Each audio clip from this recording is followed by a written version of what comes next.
একটু খেয়াল করে শুনেন। জ্ঞান অর্জনের জন্য তিনটা জিনিস লাগে।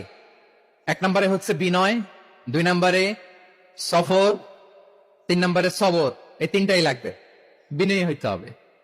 বলা যাবে না যে আমি সব শিখে ফেলছি, আমি সব জানি, আসলে কিছুই জানি না। অনেক পড়াশোনা করার একটা বড় সুবিধা হচ্ছে আমি যে কিছুই জানি না এটা জানা যায়। যে বলে যে আমি সব জানি, তুমি তার বৃদ্ধাঙ্গুলি দেখিয়ে বলা তুমি কিছুই জানো না।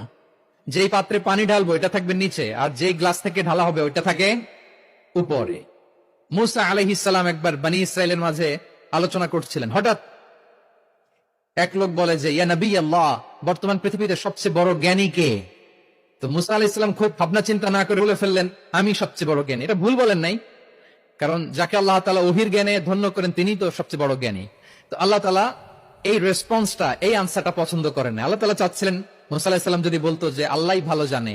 তো উনি যখন বলে ফেলছেন আমি, আল্লাহ বলে না মুসা, তুমি যে বলে ফেললে আমি সবচেয়ে বড় জ্ঞানী, তুমি তো সবচেয়ে বড় জ্ঞানী নও, তোমার চেয়ে বড় জ্ঞানী আছে। শুনে তো মুসা আলাইহিস সালাম অবাক, কি আমার চেয়ে বড় জ্ঞানী কোথায়? দুই সাগরের মিলনস্থলে যাও, ওখানে আমার এক বান্দা আছে ইসমুহু খাদির, খিজির তোমার চেয়েও জ্ঞানী। আল্লাহু আকবার।